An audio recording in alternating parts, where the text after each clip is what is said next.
Today we have gathered to remember Khaled. He was my beloved younger brother, 2 years, 9 months younger to me. I don't know if I can do justice to describe his remarkable short life. He was an exceptionally intelligent, kind, gentle, and pleasant person. He was born way ahead of his time, and the rigid Bangladeshi society had no room for a free-thinking, outstandingly clever, well-read person who did not always fit the norms of the society. He had a lot of friends, and many of his companions were much older to him. I remember the happy times with him. He took me for my first Chinese meal, to the ice cream parlor where he treated me to my heart's content, to the riverboat rocket for king prawns, to the new cinemas that came. He brought recipes for me to try at home, read my medical books when my eyes were tired because of squint. Khaled's full name was Qazi Shamsul Alam, for those who don't know him. He was born on 1st October 1948 and died on 5th October 1970. And this is a photo of Khaled when he was 20 years old in 1969.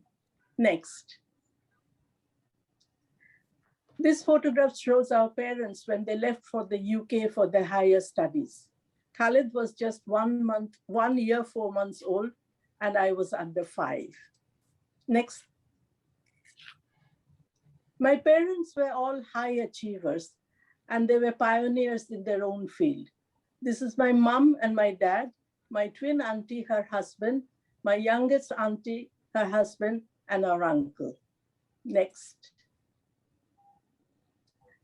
This is the photo showing mom leaving us with our grandmother, me and Khaled and me with my grandma. We had the most loving grandparents who loved us dearly, and they spent all their time and attention to look after us. We had a great childhood with them. Next. This is Khaled with a spade. My mom used this photo for her diploma dissertation. Next. Sitting on my grandfather's lap, playing with his typewriter, Khaled could read all the English alphabets, small letters and capital letters at the age of 2.5. My Nana would take pride in asking visitors to test him. I started going to school, and a few years later, Khaled used to try to go to school. He got very bored at home. So my mom took him to the convent, and the sister said that there was no seat. He found an empty chair and sat there, and that is how he got himself admitted. At that very tender age of 4, in his very first year, he got a triple promotion from KG1 to Standard 1. Next. This is Khaled and me.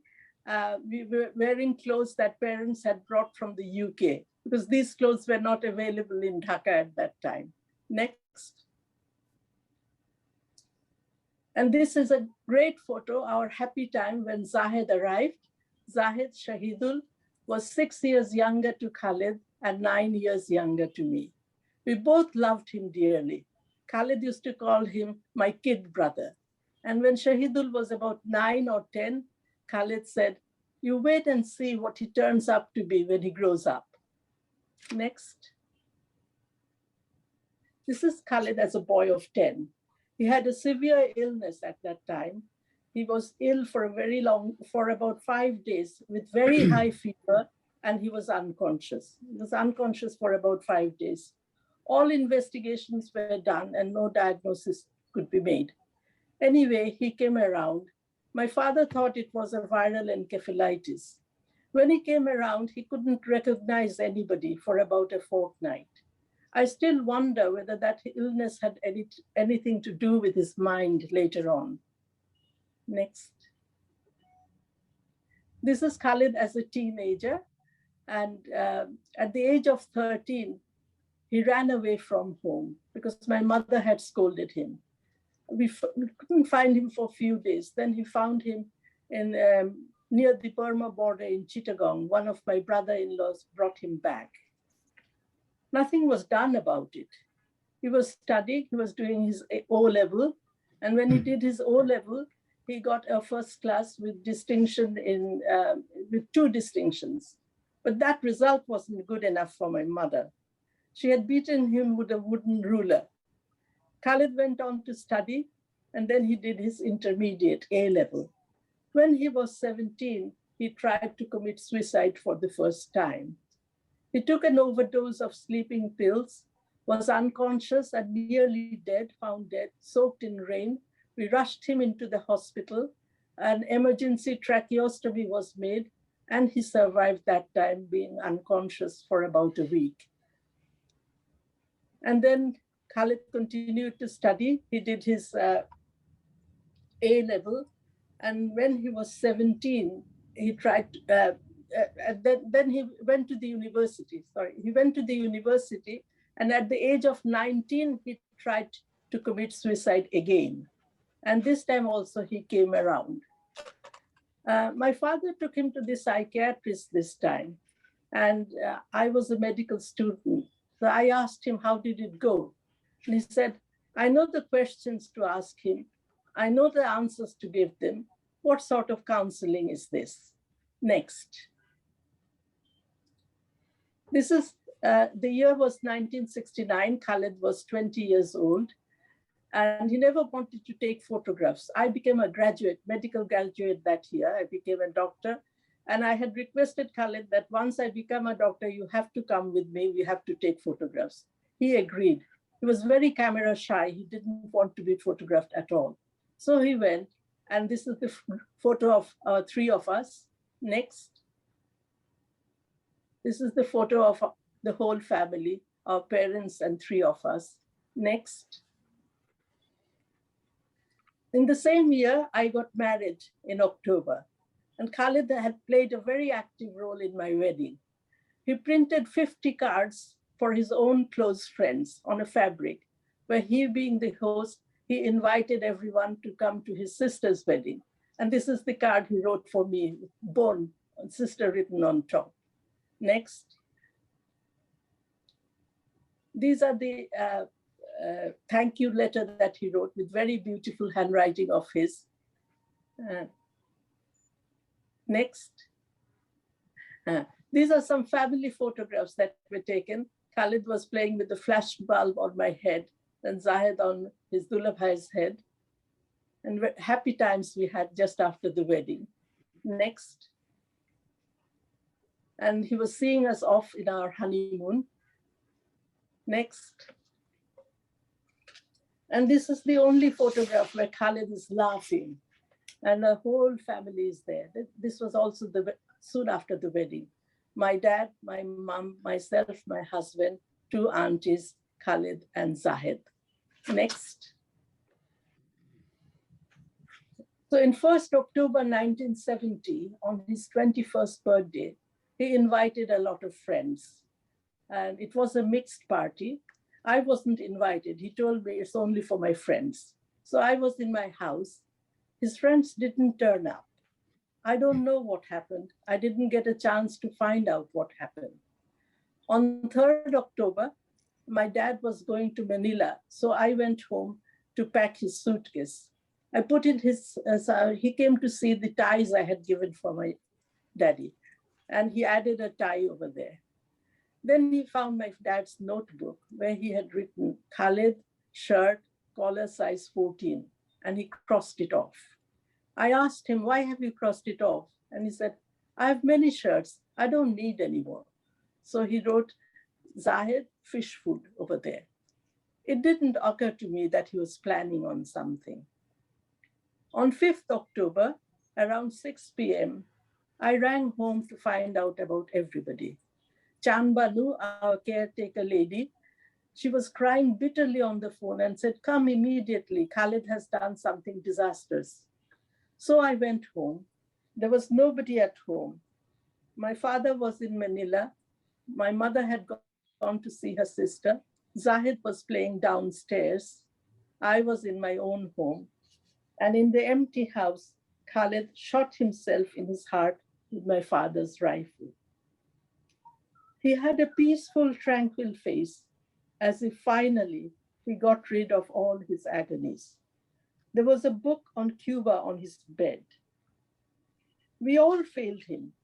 The rigid, hard society, our family image with strict rules, busy parents. There was no room for a loving, free, tender soul as he was, who was misjudged and misunderstood. A week before he died, he asked me, "What will you do if you have a son like me?" He didn't know I was pregnant. I said nothing. He said, "You will love him, you will care for him, beat him, you will only stand and see what he does. You can do nothing." He told Zahid, "I'm going to do something that will make your life easy." So I end here. Thank you, Apamuni. Difficult for all of us. Sorry for the hiccup that went. I couldn't do it properly. No. That was very moving. Joseph De Silva? Yes, please. Right? Yeah. Okay, so I'm Joe De Silva, and I'm talking to you from Virginia in the United States. Joseph De Silva. Yes, and thank you, Shoidul, for taking the initiative to arrange this meeting for us. Khaled was exceptional. He was different. And I think that's why we are all attracted to him. Now, I knew him from St. Francis Xavier School, and I went to study there. And then, of course, St. Gregory School and then Notre Dame College.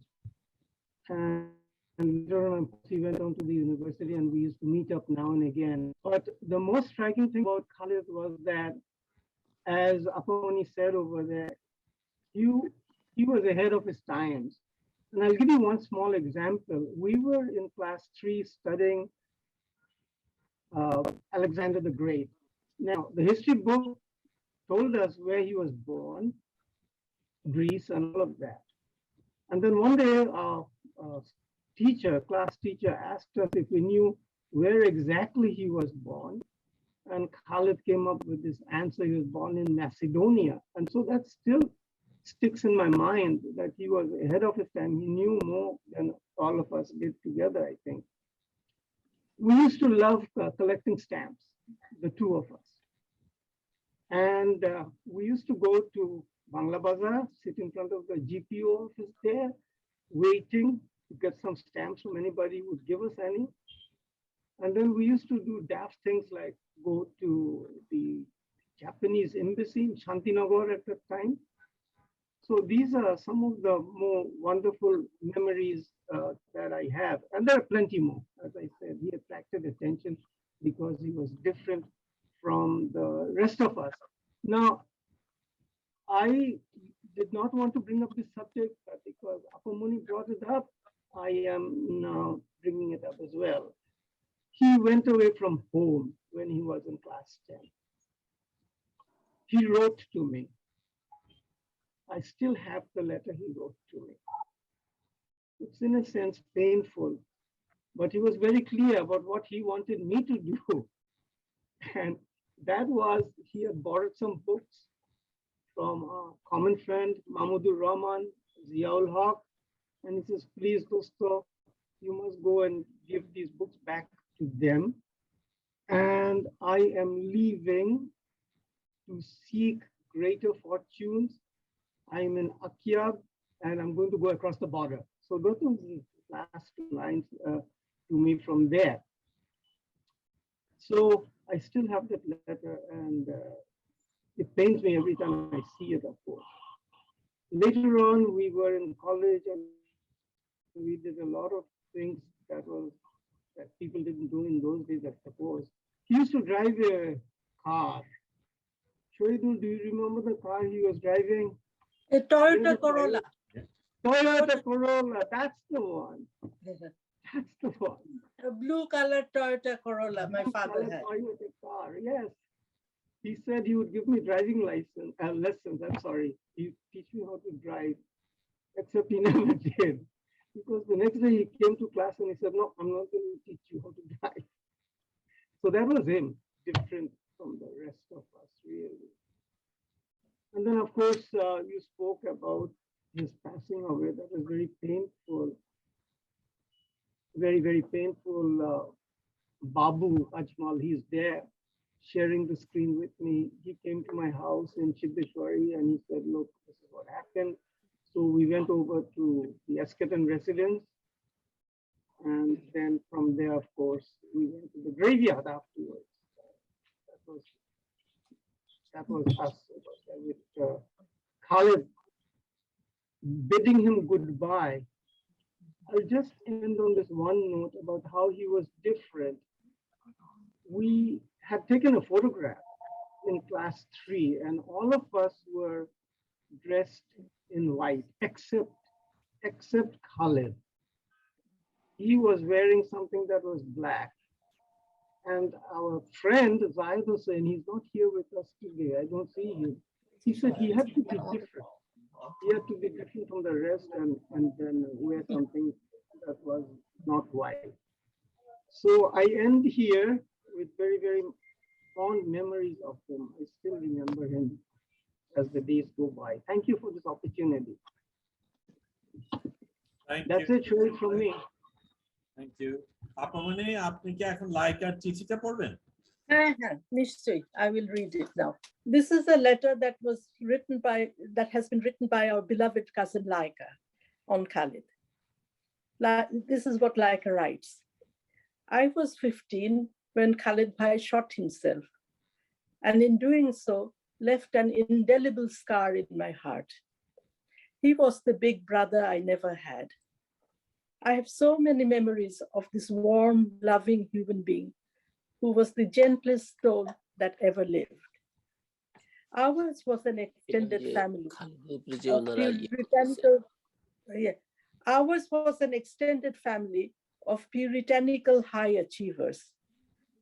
Whereas we were all terrified of our murabbis, elders, who never smiled or hugged or uttered a kind word, in whose presence fun and laughter were punishable offenses, whose greetings were usually in the form of scoldings. Khaled Bhai paid the ultimate price. The family did not understand his particular brand of goodness. He was a sensitive soul, soft-spoken, highly intelligent, loving and kind to everyone, devoid of arrogance and competitiveness. He was an angel. When my brother fell off a roof and badly shattered both his arms, Khaled Bhai sat with him for countless hours at the bedside and read to him. This must have comforted and been such a relief for my mother. Once he came back from a trip to Chittagong and presented Laila and me with 4 gorgeous pink pearls wrapped unostentatiously in a piece of gamcha cloth. We made them into earrings. I still have it and treasure mine. So often I think of him and the tragic backdrop of his short life. I remember being terrified when he ran away once and couldn't be found for ages. I remember visiting him in Dhaka Medical College Hospital and gazing at utter sadness at the huge hole in his throat, a tracheostomy which saved his life that once. He was touchingly grateful to my mother for bringing a record player to the hospital room and classical music records, listening to which apparently soothed his tortured soul. I remember Laila and me holding his cold, stiff hands on the floor of the room in Nashiman where they found him. I remember his mother holding him in her uncomprehending arms.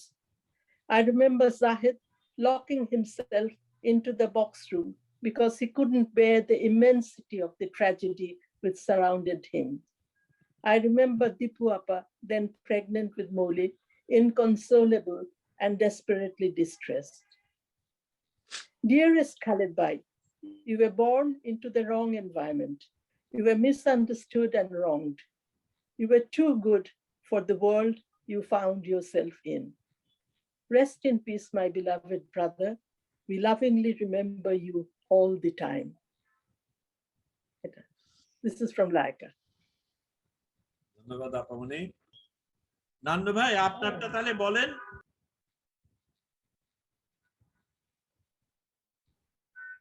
আচ্ছা, Khaled is actually my cousin. Jobeda is my mother, and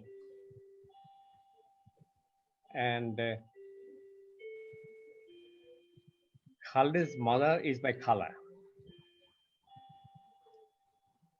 They're actually close from our Nana generation. Khaled's Nana, Kaji Abdul Razzaq, and my Nana, Kaji Nawazuddin, were cousins. Kaji Abdul Razzaq had one brother. When they were 10 to 12 years old, their father died. So my Nana and Nani raised them along with their children in Katipara under district Baghahat. Khaled's Nana was an excise inspector under British government. And Khaled's Nana actually married the sister of Saur Khan, who became a communication minister in Pakistan. In Kolkata, my father, Kholabox, started as an insurance agent. At one stage, my father used to teach Khaled's mother, Ranu Khala, and her two sisters, Manu Khala and Jui Khala, as a substitute teacher, private tutor. When Jubeda, my mother, visited her uncle's residence in Calcutta, Kolkata, she became a student of my father. They later got married. A little bit of Khaled's personalities, what I saw. He had sunny personalities that was engaging, very friendly and he had broad smiling face. He was jolly, hilarious, energetic, and vibrant. As far as I know, he was a bright student and a high intellectual capability. He had a vast knowledge on any subject, easygoing, and his powerful weapon was his communications. He loved to talk non-stop. He had a unique tone in his voice.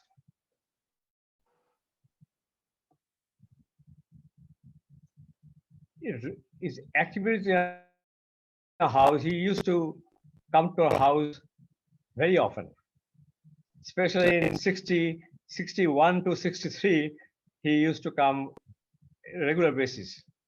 Whenever Khaled visited our house, he would go straight to the refrigerator and glance on the items inside. He enjoyed Rasagalla and Sandesh. He behaved just like a member of the family. He had no hesitation to do anything in the house. Taking lunch and nap was part of his activities. Sometimes he accompanied me to the field to play cricket. Everyone in the house loved him. One incident I still remember, his respect for elders. My father had a favorite teacher. When he studied at village school, his name was Anuddin Ahmed.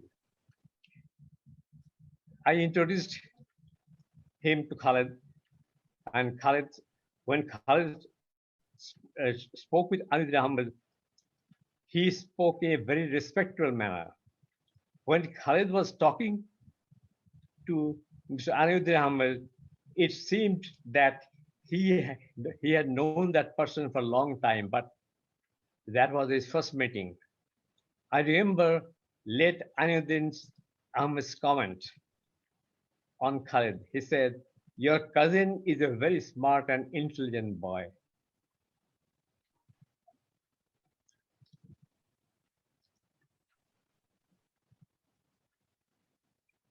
it was in 1963. I remember, I mean, it was a very memorable summer. My father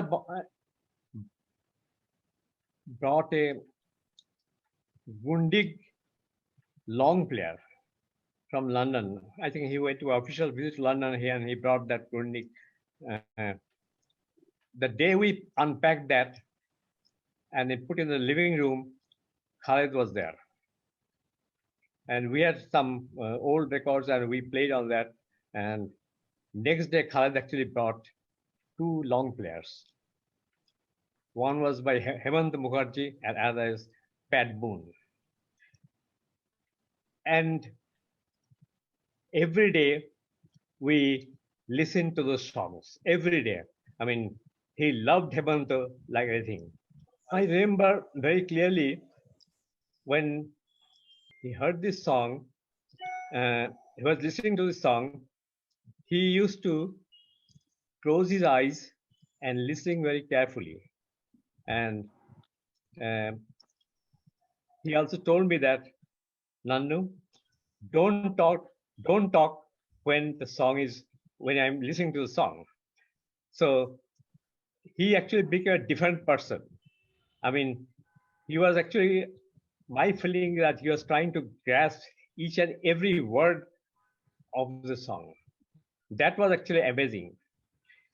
And the other one is a Pat Boone song. I would say that was his very favorite song. Okay. I remember when he heard the Pat Boone song, he used to hear the Pat Boone song, his face lighted up with joy. That is, I remember. From 1964 to 1970, I studied after matriculation. I actually studied in Dhaka College and Khaled studied at Northern College. In 1966, I went to Lahore to study mining engineering. And I think Khaled got admitted in the Dhaka Engineering University. And we had little contact with him. But in 1969, probably it was in October, sometime in October, at one weekend, Khaled surprised me with a visit at my dorm. We had a great time together. As usual, Khaled talked 90% of the time, and I listened. He informed his plan. He would travel to Rawalpindi to stay with his Nana, Sabur Khan. I think Sabur Khan was the communication minister at that time. In October 1970, actually, I received the saddest news of my life. I missed him all my life, but he's still with me through the songs we enjoyed in summer 1963. That's all. Dhanyabad, Nannu bhai. Listen to RR because he had some very fond memories. Can RR share something with us? RR, are you still there? RR bhai. প্রথমত অনেক ধন্যবাদ Shahidul for arranging this. শাহিদুলকে অনেক কৃতজ্ঞতা প্রকাশ করছি। খালেদের সাথে আমার বন্ধুত্বটা বেশ বিচিত্র, কিছুটা হয়তো অদ্ভুত বলা যেতে পারে। প্রধানত দুটো কারণে। প্রথমত, এটা খুব ক্ষণস্থায়ী একটা সম্পর্ক ছিল, খুব সময়ের জন্য, খুব জোর 1-1.5 বছর, হয়তো তার চেয়েও কম হতে পারে, কিন্তু তবুও খুবই ঘনিষ্ঠ, খুব ইন্টেন্স, খুবই একত্রিত ছিলাম আমরা। দ্বিতীয়ত যে কারণে এই সম্পর্কটা এত অদ্ভুত সেটা হচ্ছে যে আমাদের মিল খুব কম ছিল। আমার যতদূর মনে পড়ে উনি IBA তে পড়তেন ঢাকা ইউনিভার্সিটিতে, আমি ছিলাম পলিটিক্যাল সায়েন্সে, একেবারে ভিন্ন পথের পথিক। তাছাড়া I was the stereotypical আতেল type, pretentious, full of myself. Can you hear me? Yes. Yes. And here he was, robustly skeptical of these pompous narcissists like me. Politically, I was left-wingy, mouthing cliches from Marx and Che and Franz Fanon, reciting Shukanto and Faiz Ahmed Faiz and Nazim Hikmat, participating in processions, shouting slogans, full of idealistic dreams. He would be impatient with most of this, except the poetry. I was serious about teaching and being an academic. He would tease me and say, those who can, do. Those who can't, teach. He was a person living in the present, having a slightly wild and impish side, and dared to be an individualist, an iconoclast, different. And yet, in spite of all this, we connected. We became friends, and for some time, between 69 and 70, we became inseparable. He became a friend of the family. My parents loved him. My mother relied on him for doing things that her own children, for example, me, could not or did not do. For example, get the radio fixed. He drove a blue Toyota, as Apamoni pointed out, and took me to places I would not normally go. For example, the very posh Intercontinental Hotel. Develop a taste for things I would not have. For example, hot cocoa.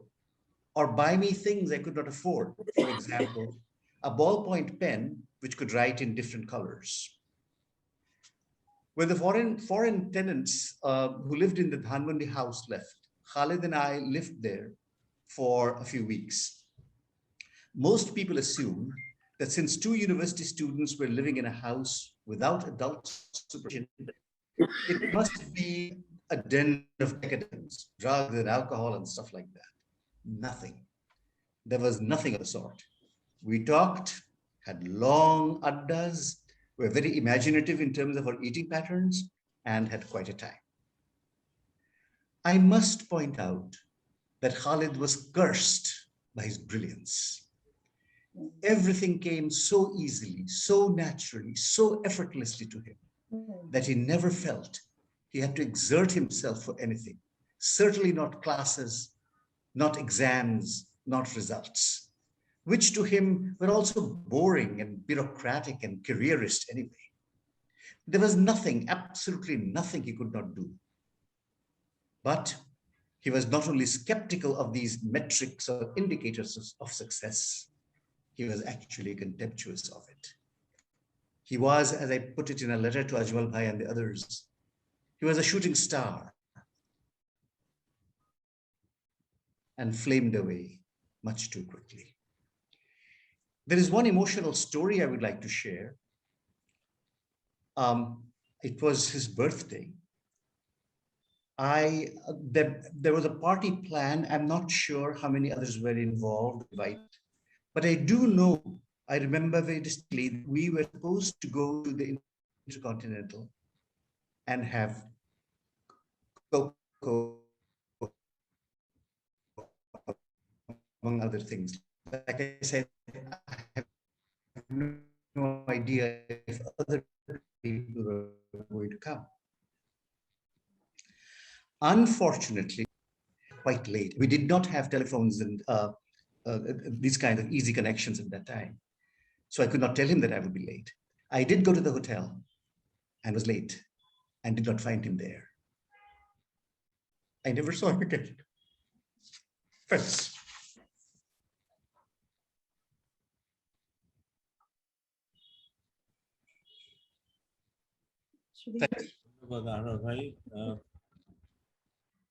But as you said, that he was too bright for anything. Absolutely. Everything was far too easy. He was way ahead of his time. His friends were much older than him. He used to teach students much higher than him in class.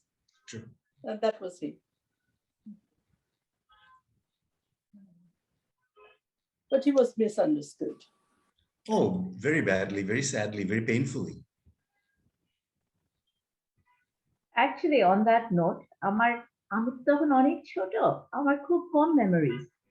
দুইটা মানে তখনকার একটা memory হচ্ছে that ফেটফুল birthday, আর আমাদের মালিবাগের বাসায় একটা লিচু গাছ ছিল, আমি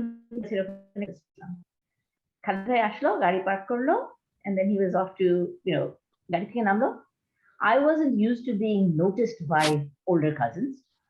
তো খালেদ ভাই আমাকে ওখানে দেখে বলে, কেমন আছিস, কি করিস? And I looked at him and I said, happy birthday, Khaled bhai. And it was right before his birthday or day of, I can't exactly remember. Your birthday And he came to pick up the cake. And it was like, oh, kill to see, and he stopped off to talk to me. I remember that because why not? He's so much older than me. I'm not used to being noticed in that sense. And I said, well, thank you. And পরের সময়ের কথা শুধু মনে হয় যে সারা জীবন যখনই মানুষের সাথে পরিচয় হয়, within minutes you talk about cake আর কি সম্পর্ক, blah blah blah. Everybody would say, "Did Khaleder cousin? Khaled তোমার cousin?" And that kind of cements your position in terms of anything. Ato brilliant. Khaled ato brilliant ছিল.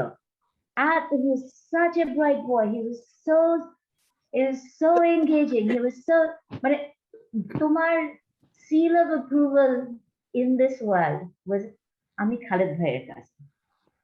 তো আমাদের ফ্যামিলিতে অনেকেই মাশাআল্লাহ, অনেক আমাদের বাবা মাদের জেনারেশন, আমাদের generation, everyone has achieved a lot, but everyone still remembers Khaled was so brilliant. Khaled would have achieved so much in terms of not just মানে আপনারা অনেকেই বলছেন যে he wasn't really into the whole careeristic thing, but in terms of his intellectual and in terms of his emotional capacity, I think সবাই সবসময় এখনো বলে তুমি খালেদের কাছে, এর চেয়ে বড় শিরোনাম হয় না। আমি বলছি আপু, আমি একটু objectively 2.5 years এর অনেক বাচ্চা দেখেছি। I know of nobody who can recognize all the small letters and all the capital letters. 2.5, that was his age, and he could do it. আমার নানা সবাইকে বলতো আসলে টেস্ট করো, ওকে ঠিক পারবে, আর পারতো। আমার নানা বলতেন, my grandfather used to say that he's the brightest of all my grandchildren. He used to say it openly.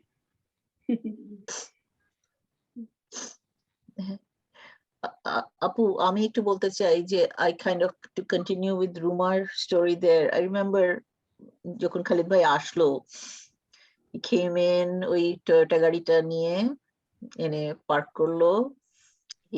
আমরা বারান্দায়, তখন মালিবাগের বাসায় বারান্দায়, and we watched him come. আমরা ছোট ছোট, and there he was. He got out of the car, flashed a big smile, and then went over to Lailpader basha. Choto mami had made his birthday cake, so he he comes back with the cake, and he had such a big happy smile on, and so he got the cake, আমাদেরকে bye বলে চলে গেল. That's the last time we saw Khaled bhai. কিন্তু তাছাড়া আমার মনে পড়ে যখন আমি জানি এটা ফার্স্ট অ্যাটেম্প, যখন he was in the hospital, আমরা তখন ইঞ্জিনিয়ারিং ইউনিভার্সিটিতে থাকি, and Khaled bhai ওই যে he had ingested, আমি জানি না কি ওষুধ খেয়েছিল না drugs, I don't know exactly what happened. আচ্ছা, আর আম্মা প্রত্যেক রাতে, আমরা তো ইঞ্জিনিয়ারিংসে থাকতাম, ঢাকা মেডিকেল পাশেই ছিল, আম্মা was every night ওখানে খালিদ ভাইয়ের ওখানে যেত, and আম্মা just adored খালিদ ভাই, সবসময় বাবজান, আম্মা কখনো ওকে নাম ধরে ডাকেনি, জাহেদকেও আম্মা কখনো নাম ধরে ডাকে, সবসময় their love for the boys was incredible. তো মানে এত, এটা ঠিক, কিন্তু খালিদ ভাই অনেক ভালোবাসা পেয়েছে, অনেক আদর পেয়েছে, everybody loved him. আলিম ভাই বলে যে হ্যাঁ Zahed is good, but Khaled was something else. আলিম ভাই এত ভালোবাসতো, আমার খুব মজা লাগতো শুনতে যে আলিম ভাই একটু বলেন না, গল্প বলেন না, Khaled was just a completely different person. তো আমরা তো ছোট, আমরা তো অত ভালো চিনি না, বুঝি না, তখন তো চিনতাম না, and we hear the stories of his brilliance, of his, I just remember his smile. But আপু, আমি একটা কথা বলতে চাই, খালু আব্বার laughter I hear that in you. I hear that in Khaled Bhai. I hear that in Zahid. Khaled Abba was one of the dearest people in my life. Khaled Abba was something else. And ওই হাসিটা তোমাদের মধ্যে আছে, এই হাসিটা খালেদ ভাইয়ের ছিল, ওই হো হো হাসিটা তোমার, জাহেদের, and that's the best thing you got left of them. একটা মজার ছোট্ট গল্প বলি, কারণ আমি ভেবেছিলাম আমি সময় পাবো না, তাই বলি নাই। তো তখন খালেদ আর শফুক খুব ছোট, এই গল্পটা আমার নানা বলেছেন আমাকে। তো নানা শুনছেন খেলাধুলা, তো শফু খালেদকে বলছে কি, আমার আব্বার অনেকগুলো বাড়ি আছে, আমাদের তো কোনো বাড়ি ছিল না। তো খালেদ একটু চুপ করে বলে, আমার আব্বার অনেক ডিগ্রি আছে। শুনতে পেলে নানা খুব সে উত্তর দিল যে আমার আব্বার অনেক ডিগ্রি আছে, আমার আব্বার অনেক বাড়ি আছে, আর ও কইছে আমার আব্বার অনেক ডিগ্রি আছে। আর কি কিছু বলবেন বন্ধুদের মধ্যে? ফিরোজ আনওয়ার ভাই। আর একটা জিনিস বলছিল, আর আমার জীবনে একটা ধ্রুব তারার মতো হঠাৎ এসে উদয় হলো। আমি একটু কনটেক্সটটা বলি। আরে খালেদকে চিনতাম সেন্ট গ্রেগরি স্কুলে যখন যেতাম। নান্নু আমার ক্লাস 3 থেকে আমার বন্ধু, প্রত্যেকদিন ওর বাসায় আমি যেতাম। কিন্তু স্কুল থেকে বের হওয়ার পরে, স্কুল 3:30টার দিকে বোধহয় ছুটি হতো, আমি বেশিরভাগ সময় ডিটেনশনে থাকতাম। কিন্তু যখন থাকতাম না তখন দেখতাম নান্নুদের গাড়ি আসলে পরে খালেদ তার স্কুলের ব্যাগটা, খালেদ পড়তো ইংলিশ মিডিয়ামে, ওর সাথে একসাথে ক্লাস করার সৌভাগ্য হয়নি। আর ওই যে ট্রিপল প্রমোশন ওইগুলোরও খবর না, কিন্তু ওই প্রায় ওর ব্যাগটা নিয়ে ও চলে যেত। আমার কাছে অবাক লাগতো যে একটা ছেলে বাবা মাকে রেখে হঠাৎ চলে গেল। নান্নু বলতো না, ও প্রায় এসে আমাদের সাথে থাকে। নান্নুরা তখন 9 গার্ডেন রোড ইস্কাটনে থাকতো। আমি প্রায় প্রত্যেক দিনই বিকালে যেতাম ব্যাডমিন্টন, ক্রিকেট এগুলো খেলার জন্য। তারপরে খাদের সাথে আর কোনো যোগাযোগ নেই। এর ভিতরে এখন শুনছি আমাদের দেশে একটা জিনিস, লোকে কিন্তু মানুষের মানসিক অসুবিধা বা অসুখ যেটা কি বলেন, সুইসাইডাল বলুন আর যাই বলুন। কালকেই শুনলাম ঢাকার একটা কোনো টিভি নিউজ চ্যানেলে গত এই প্যান্ডেমিকের সময় 2000 স্কুলের ছাত্রছাত্রী আত্মহত্যা করেছে। কি কারণে খুব একটা বিশেষ খবর নেই, কিন্তু আমাদের দেশে যেটা হয় এগুলো কেউ কোনোদিন আলোচনা করে না। এরপরে আমি একটা জিনিস বলি, তো নটরডেম কলেজে যখন আমি ভর্তি হলাম, আমি ছিলাম আর্টস ফ্যাকাল্টিতে, আর খালেদ সম্ভবত সায়েন্সে ছিল। এবং একটা ঘটনার জন্য খালেদের সাথে আমার ঠিক সালটা আমার মনে হয় 65 এর দিকেই হবে বোধহয়, এই পাকিস্তানি ভারতের আগে দিয়েই হবে। আমাদের কলেজে একটা ঘটনা ঘটে, একজন আমেরিকান পাদ্রির সাথে এই সায়েন্স ফ্যাকাল্টির স্টুডেন্টদের ভিতরে একটা গুজব মতো বলতে পারেন। আমি কলেজে যে দেখি যে কলেজের ছাত্ররা সব গেটের বাইরে,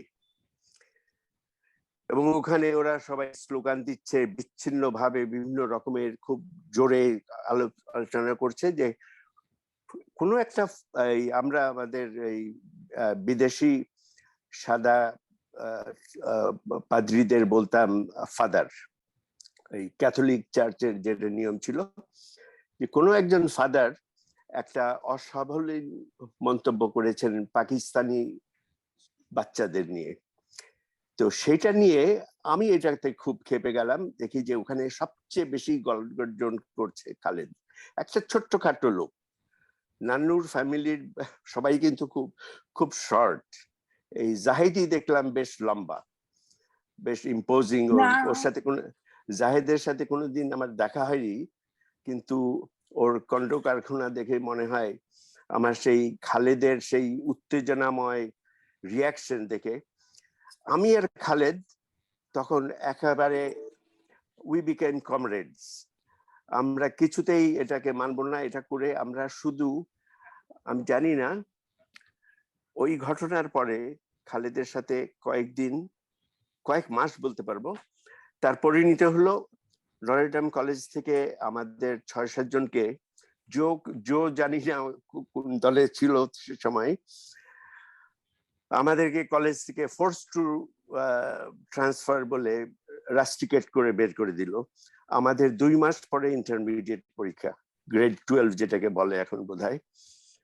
তো তখন আমরা তো বিপদে পড়লাম, কোথায় যাব? আমরা যে ভর্তি হলাম যেখানে কেউ যেতে চায় না, জগন্নাথ কলেজে।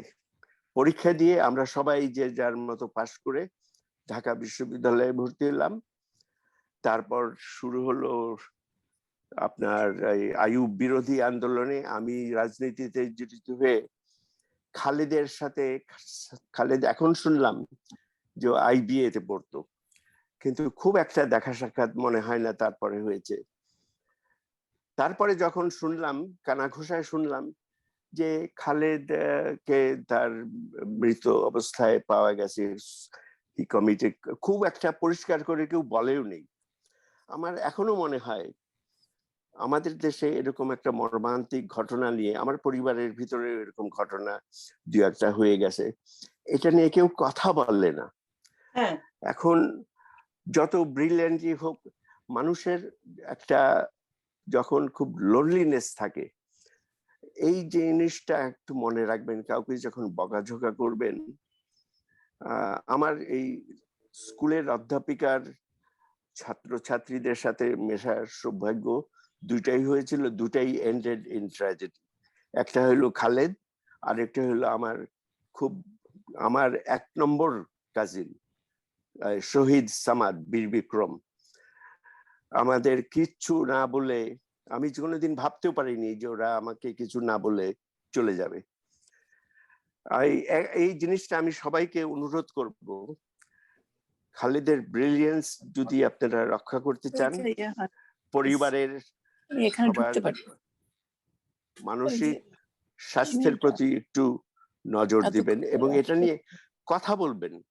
খালেদের পরিবার, আমি সবাইকে অনুরোধ করব, সবাই মন খুলে, আজকে আমি খালেদ সম্পর্কে অনেক কিছু জানলাম, সে 50 বছর পরে, এটা অনেক আগেই আমার জানা উচিত ছিল। ধন্যবাদ। অনেক ধন্যবাদ। ধন্যবাদ আনবার ভাই। আর কেউ? আমি একটু বলতে চাচ্ছিলাম, সবাই অনেক কিছু বলে ফেলছে যেগুলো আমাদের সবার মনের কথা। একটা হলো নানু ভাই যে খালেদ ভাই গানটা করছে শোনালো, ওইটা একেবারে খালেদ ভাইয়ের মনের কথা মনে হয়। যে কি বলবো, প্রত্যেকটা লাইন, হেমন্তর গানের লাইন গুলা মনে হয় আমি দেখতেছি, আমি কোনোদিন এতটুকু খেয়াল করে দেখি নাই গানটাকে। কারণ আমি এমনিতেও সবাইকে গান শুনলে, রবীন্দ্রসঙ্গীত শুনলে আমার আম্মারা এত শুনতো যে মনে হয় একটু আমার একটা অ্যালার্জি ছিল, কিন্তু লাইন গুলা দেখে মনে হলো একদম খালেদ ভাইয়ের কথা। খালেদ ভাইয়ের সাথে, খালেদ ভাই তো আমার আম্মার খালাম্মা তো জমজ, কাজে খালেদ ভাই আমার জায়েদ, খালেদ ভাই আর আপু আমার নিজের, আমরা একসাথে সবাই একসাথে ভাই বোন। আমাদের অনেক অনেক কিছু মনে রাখার জিনিস।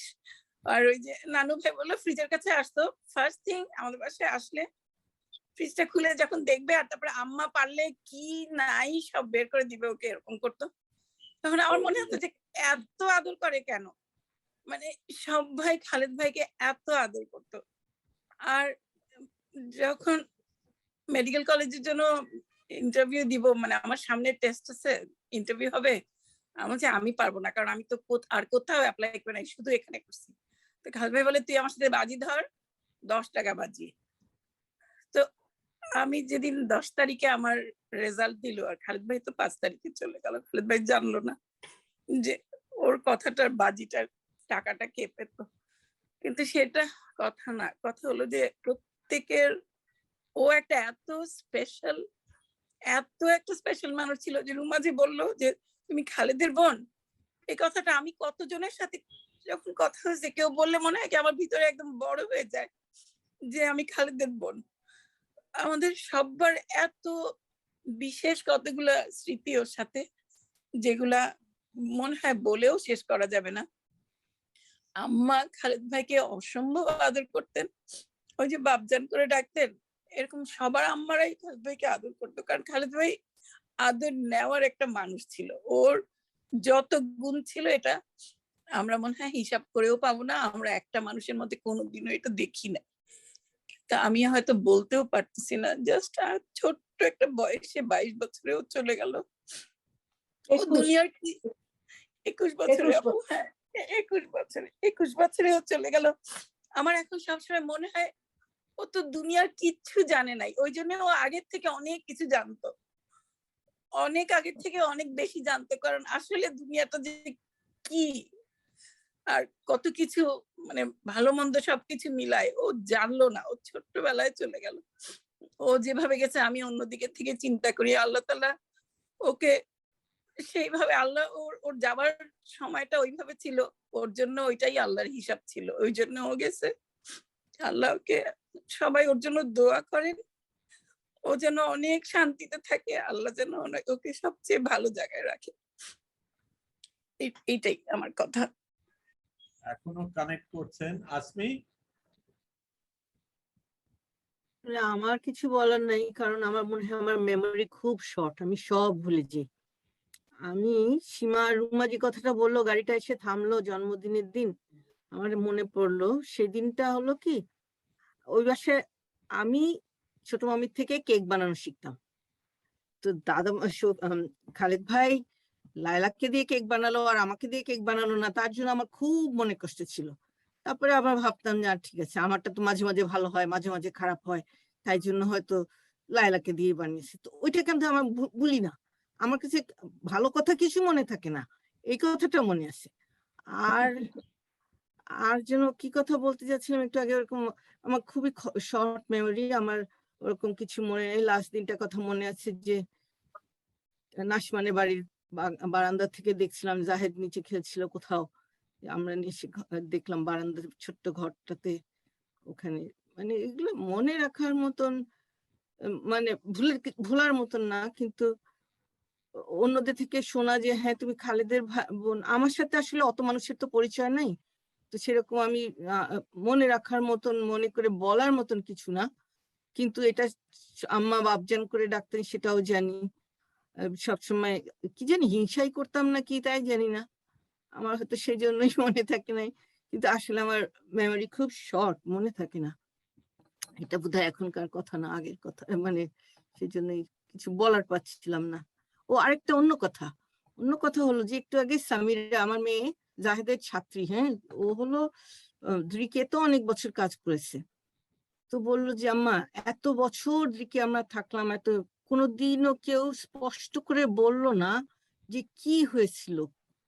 তো ওই কথাটাকে আসলে আজকাল আরেকদিন ভাই যে বললেন যে এইসব সাইকোলজিক্যাল প্রবলেমস, এগুলো নিয়ে আমাদের দেশে কথা বলা হয় না, আমরা ঢেকে রাখতে চাই, আসলে আমরা বুঝি না, আমরা কোনোদিনও জানি না যে ডিপ্রেশন কি জিনিস। এখন দেখি, এখন মানুষের থেকে মানে এখন হয়তো খেয়াল করি, আগেকার দিনে এগুলি নিয়ে কথাও বলা হতো না, আর আমরা বুঝতামও না কেন খালাম্মা রাগ করেন, কেন খালাম্মা উপরে খালেদ ভাইয়ের সাথে মানে মন মালিন্য, এগুলো আমরা বুঝতাম না, আর আমাদেরকে ছোট বললে কিছু বলাও হতো না, হয়তো ওনারাও বুঝতেন না, আমি জানি না। কিন্তু যেটা সামিরা বললো যে কোনোদিনও কেউ একটা কথাও বলে নাই, তাই ভাবলাম যে রেহনুমা আজকে যে প্রোগ্রামটা শুরু করলো বা করার প্ল্যান করলো, এটাও একটা বিরাট জিনিস হলো। আমরা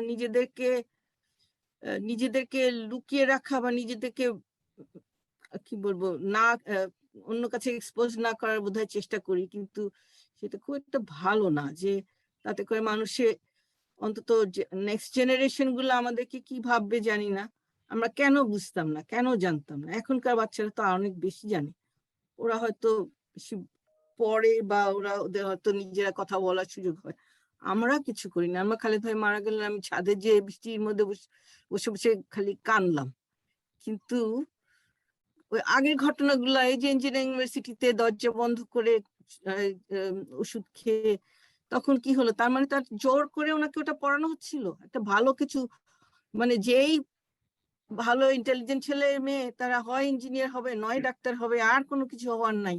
বা ওনার নিজের যেটা মত ছিল সেটা পিছনে এগেনস্টে যাওয়াটা যে উচিত না, এটা আমাদের এত লেখাপড়া জানা, এত আমাদের আম্মা খালাম্মারা, আমাদের বাবা, কিন্তু ওনারা হয়তো আমাদের ভাবেন না। ফ্যামিলি প্রাইডটা তো ছিল খুব বেশি, ফ্যামিলি প্রাইড তো খুব বেশি ছিল, কে কি করলো, কে কি। ওই তো, ওইটা তো এখনো তো তাই। It's a false pride, কিন্তু কম্প্যারিজন তো ছিল, ওকে ভালো আমার করবে না, এই জিনিসটা তো we never got rid of that. কিন্তু আপু ওইটা তো আমরা এখনো we take pride in কে কি করছে, জাহেদা তো accomplished, কে এটা করেছে, ও এটা করেছে, it's still there, we haven't lost that, we haven't given that up. এখনো আমাদের না করলেও মানুষ খুব ভালো হতে পারে। হ্যাঁ হ্যাঁ হ্যাঁ নিশ্চয়ই, কিন্তু আমাদের আইডেন্টিটি এখনো is connected with success. হয়তো ওই জিনিসটা মেয়াপু যেটা বললো যে কে ডাক্তার কে ইঞ্জিনিয়ার, সেগুলোই আমাদের কাছে এত ইম্পর্টেন্ট, কে সাকসেসফুল। আমাদের মনটা নিয়ে আর যেটা বললেন ভালো, সেইটা নিয়ে তো আমরা কেউ রিসার্চ করি না। হ্যাঁ হ্যাঁ, কার মনটা আর আমি একটা কথা বলি এখন আপু, জাস্ট 1 মিনিট। আমাদের টাইমিংটা সকাল 8:30, একটু তাড়াহুড়ার সময়। আমার আপামনি আর মেয়াপু মনে হয় অনেক কথাই বলতে পারতো। খালেদ ভাই was so close to আপমনি, লালপা আপমনি, I can't forget আমাদের ছোটবেলাটা যে কি সুন্দর ছিল, এত সুন্দর ছিল। মিতু তোকেও বলি, কারণ বড় মামা was like আমাদের ফেভারিট মামা। সবাই আমাদের এত সুন্দর সুন্দর জিনিস শিখাতেন। আব্বার বড় মামা সারা জীবন আমাদের কেটে গেছে ওইটুকু দিয়ে। ওকে, বড় মামাও তো খুব এক্সেপশনাল লোক ছিলেন, খুব এবং আমরা শিখছি to be different from them. হ্যাঁ, নিয়ম সংসার কিভাবে যায়, সোসাইটি কিভাবে যায়, মানুষ কিভাবে যায়, গতানুগতিক, তার থেকে আমরা অনেক অন্যভাবে চিন্তা করাটা বড় মামা আব্বা খালেদ ভাইয়ের কাছে স্ট্রেট চলে গেছে জিনিসটা। এবং আমাদের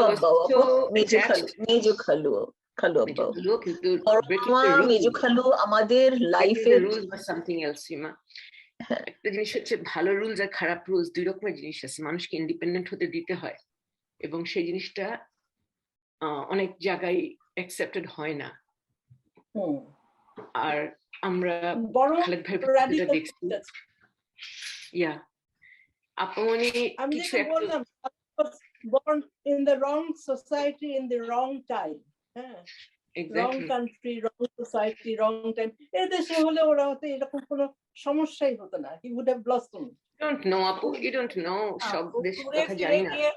You see the prototype is তুমি কি তুমি করছো, এবং যখন ওই যে তুমি either তুমি একটা ডাক্তার কি একটা লয়ার কি একটা কিছু, সেটারই একটা পরিচয়। বাকি আমাদের যাদের ছেলেপেলেরা ডাক্তার হয় নাই, আমাদের বন্ধুদের মধ্যেই তো হ্যাঁ খুব ভালো করছে। ভালো করা মানে হলো ওই কয়েকটা প্রফেশন ছাড়া বাকিরা কেউ ভালো করে। হ্যাঁ, ওইটা এত খালেদ ভাই এত কোয়ালিটিস, ওগুলা যারা ইন্ডিভিজুয়ালি সবাই খালি জানে, কিন্তু হিসাব করলে তো ওটা আর কিছু না। যাই হোক, সেটা ঘটনাটা যেরকম ভাবে আসছে, জাহেদ, এটা তোমরা যারা অ্যারেঞ্জ করছো, আমি মাঝখানে আবার কথা বলতে শুরু করলাম যে ভাগ্যিস অ্যারেঞ্জ করা হয়েছিল। কারণ আমি তো 1 তারিখে মনে করি প্রত্যেক বছর খালেদ ভাইয়ের জন্মদিনের দিনের কথা, আর 5 তারিখে ভাবি এত তাড়াতাড়ি 5 তারিখটা এসে গেল। এরকম করে তো just that was his life, as if এইটুকুই ওর সময়টা। কিন্তু সবার কাছেও মনে আছে। আমরা তো at the end of the day আমরা এখানে আরো জাস্ট অল্প সময় আছি। যে আসমি বলতেছে আমার বেশি মনে থাকে না, তাও তো প্রত্যেকেরই কিছু কিছু মনে থাকে না, কারণ আমাদের এখন মনে না থাকার সময় এসে গেছে। আফটার আ ভেরি শর্ট ওয়াইল আমরা থাকবো না। কিন্তু যে কয়টা দিন থাকা হয়েছে, সেই কয়টা দিন কে কাকে কি দিতে পারলাম, সেখানে খালেদ ভাই অতটুকু সময়ের মধ্যে আমাদেরকে অনেক কিছু দিছে। এবং ওইটাই সবার জন্য। আমার সাথে অনেক, আমি তো খালেদ ভাই, আমাদের কাজিনদের মধ্যে আমি সবচেয়ে ক্লোজ খালেদ ভাই থেকে, আমরা 4 বছরের ডিফারেন্স ছিলাম। ওই জন্য ওর সাথে লাগতেও বেশি, আবার আমরা অনেক কাছেও ছিলাম বেশি। আর আমাদের বাসায় যেহেতু হতে পারে আমরা 5 বোন, কাজে খালেদ ভাই একটা আলাদা একটা স্পেশাল একটা ভাই সবার জন্য। আর আম্মা আব্বারা তো ওকে অনেক আদর করতো, এটা তো মানে বলার মতন না। সেরকম সবার মানে সবার থেকে ভালো জিনিস ও অনেক পেয়ে গেছে। আমাদের মনে কষ্ট থাকা উচিত না যে ও, এটা ঠিক কথা যে ওর যা করার ছিল করে যেতে পারে নাই, ওর দুনিয়াতে অনেক কিছু দেবার ছিল দিতে পারে নাই, কিন্তু ও পেয়ে গেছে অনেক, যেটুকু সময়ও ছিল সবার থেকে অনেকে। নানু ভাই কত কত ক্লোজ, কতগুলা জিনিস বলছে। আসলে তো খালমা বাসায় আমরা কত যেতাম, ওখানে মানে এভরিওয়্যার, যার যার বাসায় আপনাদের সবার যার যার বাড়ির সাথে কানেকশন আছে, সবাই জানে খালেদ ভাই তাদের বাড়িতে কত ওয়েলকাম ছিল। পসিবলি আমি সবাইকে জানি না কে কেমন ভাবে ছিল, কিন্তু সবার বাড়িতে যে আহরার ভাই, আপনি যে বললেন যে আপনার ভিডিও ক্যামেরাটা খালেদ ভাই হয়তো ঠিক করে দিত, কাজে আপনার আম্মা তাকে, এটা এটা সবার সাথে ছিল। ওকে সব আম্মারা আব্বারা সবাই খুব স্পেশাল জানতো। কিন্তু হয় কি যে আমরা বাইরের লোকে আমাদের বাচ্চাদেরকে অনেক আলাদা করে আদর করে, আমরা তাদেরকে ওইটা করতে পারি না, কারণ আমরা নিজেদেরকে নিয়ে এত ব্যস্ত, আমরা কি হলো আর না হলো ওগুলা বেশি দেখি। অন্যের চোখে আমাদের বাচ্চারা কি তা দেখি, অন্যরা কিন্তু আমাদের বাচ্চাদেরকে হয়তো আরো ভালো দেখে, আমরা তাদের দোষগুলা দেখি। তো that is what happen.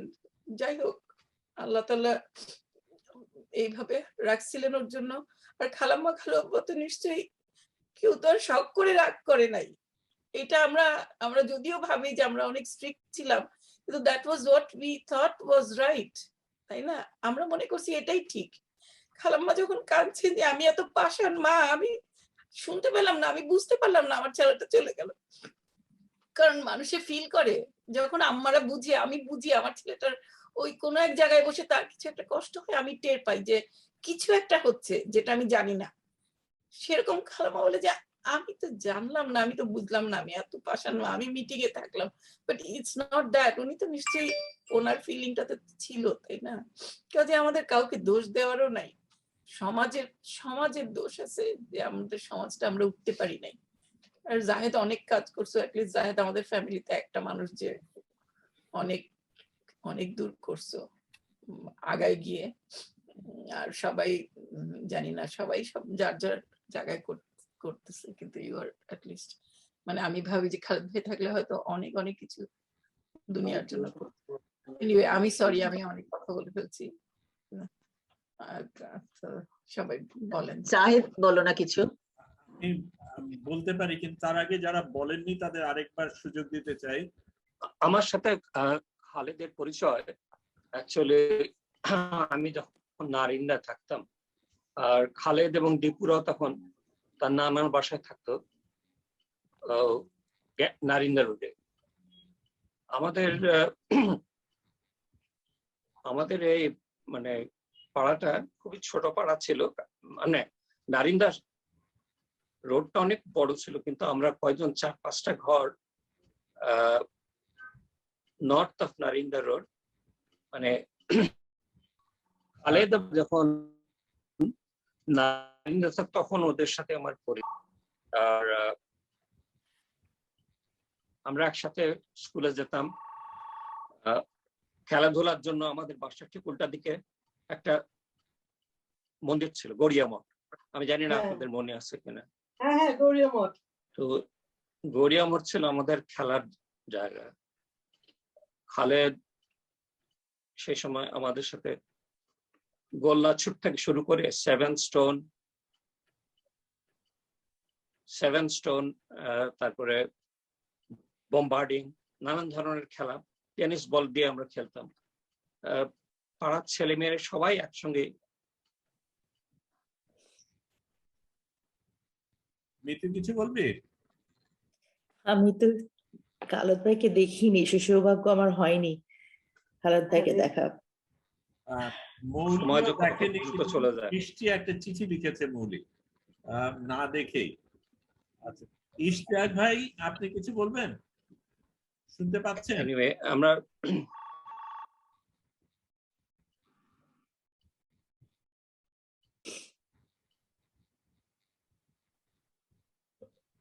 Thank you for calling. The person you're calling is not আমি শুনতে available. পাচ্ছি। Please leave a message. সবাইকে আমি শুভেচ্ছা দিয়ে আমি বিদায় নিতে চাচ্ছি। অনেক ধন্যবাদ, অনেক ধন্যবাদ। জাহেদ, তুই কিছু বল এবার।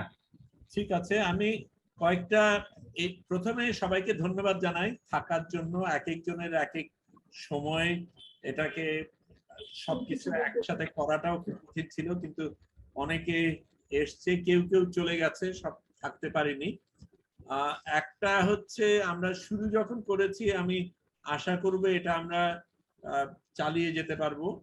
আর শুধু খালেদ ভাইয়ের মানে মৃত্যুকে স্মরণ করে না, তার জীবনকে স্মরণ করে আমরা হয়তো এর পরে অন্যভাবেও করতে পারি, সেটা একটা জিনিস। এবং একটা জিনিস আমরা ভাবছিলাম, রেনো আমরা আলাপ করছিলাম কয়েকদিন ধরে, যে খালেদ ভাইয়ের স্মরণে আমরা কোনো কিছু করতে পারি কিনা, যেটা ফিরোজ আনওয়ার ভাই বললেন সেই কথা এবং অন্যরাও কিছুটা বলেছে, সেটা সূত্র ধরে যে আমরা আমাদের সমাজে এই যাদেরকে ভুল বোঝা হয়, যাদেরকে ওরকম সুযোগ দেওয়া না হয়, যাদের সাথে থাকার সময় সবসময় আমরা থাকতে পারি না, তাদের কথা ভেবে কোনো কিছু করা যায় কিনা, সেটা একটা।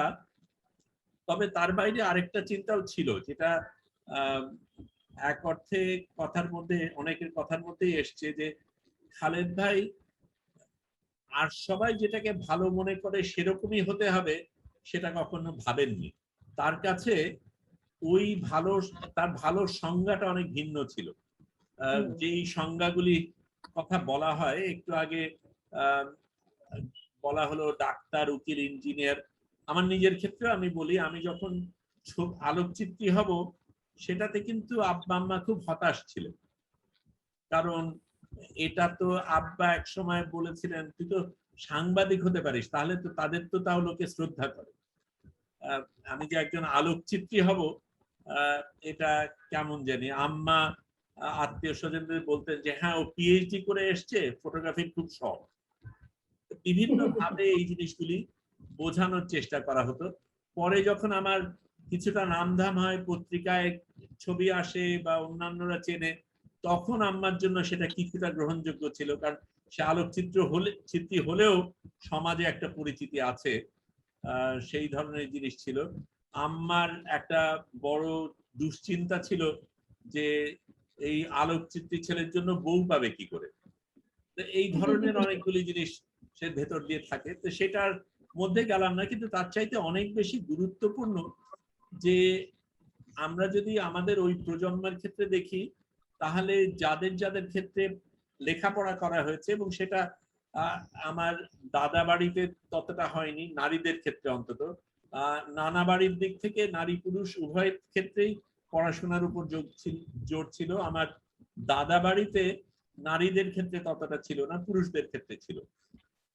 সেখানে আম্মা নিজেই সংগ্রাম করেছেন যে তার তার বিশ্ববিদ্যালয়ে পড়ার জায়গাগুলি ইত্যাদি, এবং আম্মার সেই জায়গায় খুব আগ্রহ ছিল। কিন্তু যেই জিনিসটা ভাবা দরকার সেটা হচ্ছে আমার আব্বা আম্মা দুজনেই কিন্তু খুব উচ্চশিক্ষিত, খুব উদার, অন্যান্য দিক থেকে বললে খুব প্রোগ্রেসিভ আমরা যেটা বলি, কিন্তু আবার আমাদের নিজেদের ক্ষেত্রে তখন সংজ্ঞাগুলি তুলনামূলকভাবে অনেক বেশি সীমিত ছিল। তখন ভালোর সংজ্ঞাগুলি একরকম ছিল। এবং আমার মনে আছে যে ম্যাট্রিক পরীক্ষায় অন্যান্য বাড়িতে ছেলে মেয়ে ফার্স্ট ডিভিশন পেয়েছে, সেটা নিয়ে ভীষণ খুশি, আমাদের বাড়ি মিষ্টি পাওয়া হচ্ছে। আমাদের বাড়িতে কান্নার রোল ছিল, কারণ খালেদ ভাই স্ট্যান্ড করেননি। দেশের প্রথম 20 জনের মধ্যে খালেদ ভাই আসেননি, সেটা ছিল ভীষণ একটা পরাজয় আমাদের পরিবারের জন্য। কাজে ওই মাপকাঠিগুলি যেভাবে দাঁড় করানো হয় সেগুলির ক্ষেত্রে আমাদের বোধহয় নিজেদের প্রশ্ন করতে হবে। সালমি ঠিকই বলেছে যে অবশ্যই আব্বা আম্মা ভীষণ ভালোবাসতেন, এবং আব্বা তখন দেশের বাইরে ছিলেন, আব্বাকে জানানো হয়, আব্বা তখন ফিলিপিন্স থেকে ফিরে আসেন, আমি বিমানবন্দরে যাই আব্বাকে দেখতে। তখন এই আজকালকার মতন সিকিউরিটি ছিল না, আমি একদম প্লেন পর্যন্ত চলে যেতে পেরেছি। এবং আব্বা প্লেন থেকে যখন নামলেন তখন কি করে হলো, কারণ আব্বা তো তত জানেন না, তখন তার ইমেল এইসব কোনো কিছু নেই। তা আব্বাকে বলা হলো, আব্বা একদম ভেঙে পড়েছেন, আব্বা আম্মা সেটা। এবং এটা ঠিক যে তারা অনেক অর্থে খুব শক্ত ছিলেন, কঠোর ভূমিকা পালন করেছেন, খালেদ ভাইকে কষ্ট দিয়েছেন, কিন্তু তারা নিজেরাও কিন্তু ভীষণ কষ্ট পেয়েছেন। এবং এই কষ্ট দেওয়াটা ভালোবাসার অভাবে না, বরং উল্টাটাই হয়তো হতে পারে, যে তারা যাকে এতটা ভালোবেসেছেন তার থেকে অনেক কিছু আশা করেছেন, এবং সেই আশাটা এক ধরনের সমাজের নির্মাণ করা একটা আশার ভিত্তিতে। আমি ওর মধ্যে অতটা যাচ্ছি না। দুটো জিনিস বলা দরকার। একটা হচ্ছে যে খালেদ ভাই কিন্তু আমাকে এক সময় বলেছিলেন যে উনি আমার জন্য জায়গা তৈরি করে দিচ্ছেন। এইভাবে যে জায়গা তৈরি করে দেওয়া হবে সেটা আমি ভাবিনি, কিন্তু আমি আসলেও মনে করি যে আমি আব্বা আম্মার থেকে যেই স্বাধীনতা পেয়েছি, এটা ঠিক তারা আমি আলোকচিত্রী হয়েছি বলে তারা ডিসঅ্যাপয়েন্টেড ছিলেন, কিন্তু সেটার কারণে ভালোবাসা কমেনি, সুযোগ কমেনি, অন্যান্য কোনো কিছু হয়নি।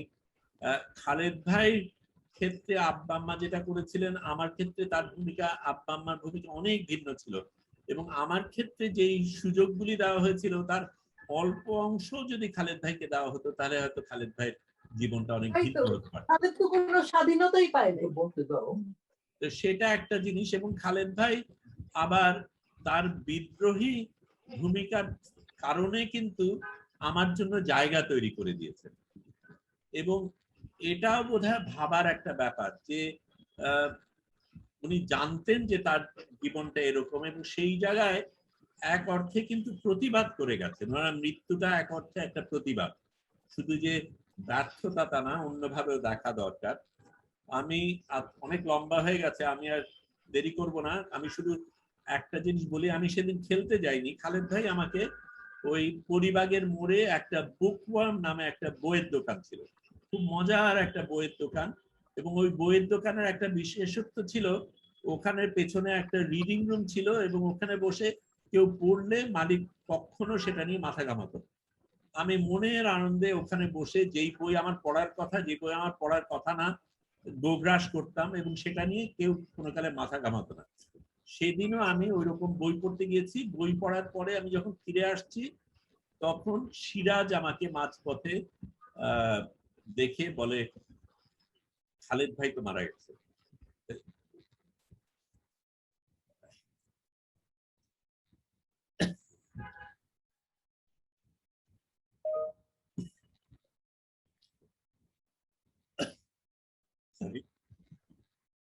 ওই ধাক্কা বোধহয় আমি আজও অতিক্রম করতে পারিনি। দৌড়ে যাই। খালেদ ভাই তখন থাকতেন ওই কোনার একটা ঘরে, সেটাও ছিল একটা ভিন্ন জিনিস। আপামনির একটা ঘর ছিল, আমার একটা ঘর ছিল। খালেদ ভাই নিজের মতন করে বেড়ার চাল দিয়ে বারান্দাকে ঘিরে তার মতন একটা ঘর বানিয়ে নিয়েছিলেন। এবং 4 তারিখ রাতে অনেক রাত পর্যন্ত, তখন আমাদের একটা মিউজিক ফেস্টিভ্যাল হচ্ছিল ঢাকায়, প্রথম মিউজিক ফেস্টিভ্যাল। এবং সেটাতে খালেদ ভাই গান খুব পছন্দ ছিল। ওই রাতে অনেক রাত পর্যন্ত আমরা দুই ভাই মিলে গান শুনেছি। এবং যেই গানটা, এই যে আমাকে নান্নু ভাই যেমন গান শোনালেন, আমরা যেই গানটা শেষ শুনি সেটা ছিল শচীন দেব বর্মনের তুমি যে গিয়াছো।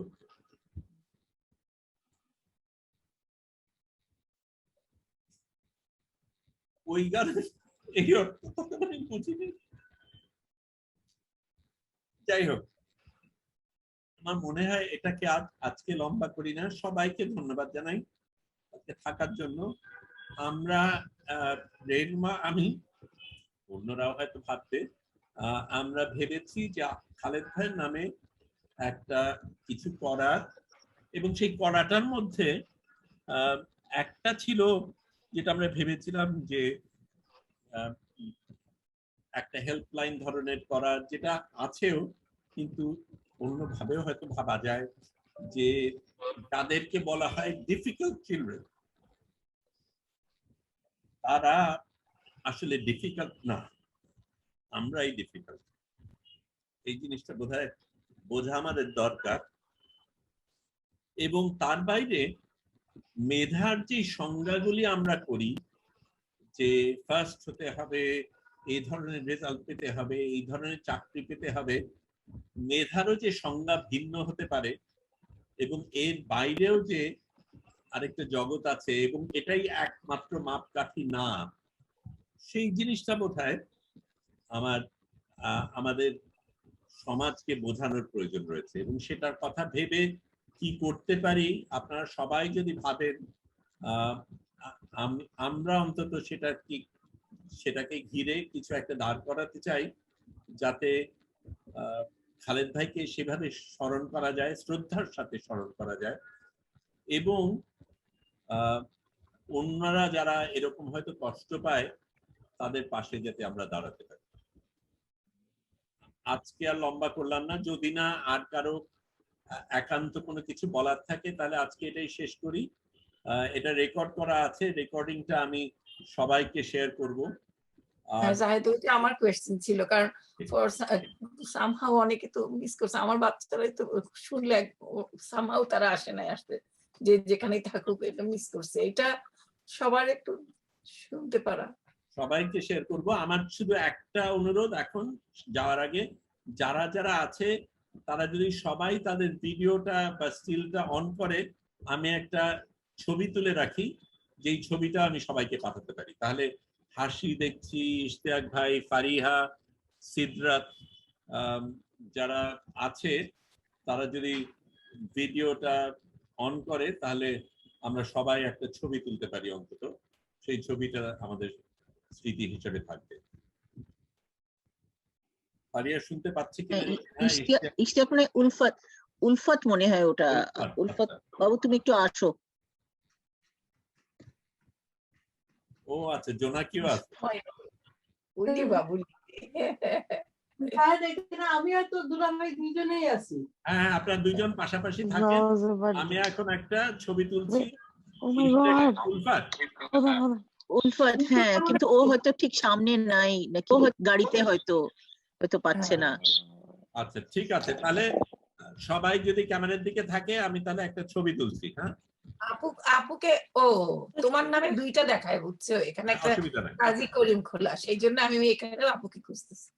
আপুর একটু লাইট নাই, আর একটু আলো পেলে তোমার মুখটা দেখা যাবে। হ্যাঁ আপু, মানে আপনার মুখে আলো কম। আর দুলাভাইয়ের কাছে যেতে পারো, আপু দুলাভাইয়ের কাছে নিতে পারো। দাঁড়াও করে দিচ্ছি, পর্দা টানলে আর আলো দিলে হয়। হ্যাঁ হ্যাঁ, বাস হ্যাঁ, পর্দা টানলে আর আলো দিলে হয়। দেখো তুমি বেশি পিছনে চলে যাও না দুলাভাইকে দেখাতে গিয়ে। বাবু উলফত আসছে। ঠিক আছে, সবার একটা ছবি তুলছি এখন। ও এই তো, সবাইকে পেয়ে গেলাম। হ্যাঁ, এখন ছবি তুলছি। আরেকটা নেই। Thank you. আমি ছবি এবং রেকর্ডিং সবাইকে পাঠিয়ে দেবো। হ্যাঁ, থ্যাংক ইউ অর্গানাইজ করার জন্য। Rahnuma, thank you. খোদাফেজ। Thank you. খোদাফেজ সবাইকে। থ্যাংক ইউ কুন। খোদাফেজ। খোদাফেজ। থ্যাঙ্কস। আপু খোদাফেজ। আপু দুলাভাই, মৌলি, সফি, সবাই ভালো থাকো। খোদাফেজ। খোদাফেজ। লাগলো। একটু দেখি না বাবুটাকে, ফারি দেখা একটু। ফারি একটু জোনাকিকে দেখা। হ্যাঁ, ফারি ওরে ময়না, ওরে বাবা, ওলে বালে। সবার সাথে দেখা হলো।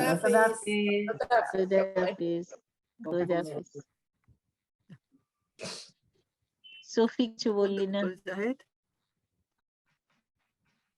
আমি মনে হয় বেশি কথা বলে ফেলছি, মানে হঠাৎ হঠাৎ করে কথা এসে গেছে। কম বেশি মনের, it's how you feel, it is not.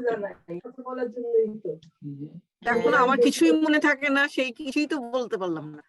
পরে কথা মনে হলো, জানো এটা হচ্ছে তোমরা জানো না, সেপ্টেম্বর দেখলাম না, ছবি নিলাম যে আমরা। ছিল কবিতা ছিল। শুনো, সেপ্টেম্বর মাসে বুলু খালমা বাসে একটা দাওয়াত ছিল না, ওদের কারোর বার্থডে বা কিছু ছিল, 15ই সেপ্টেম্বর নাকি?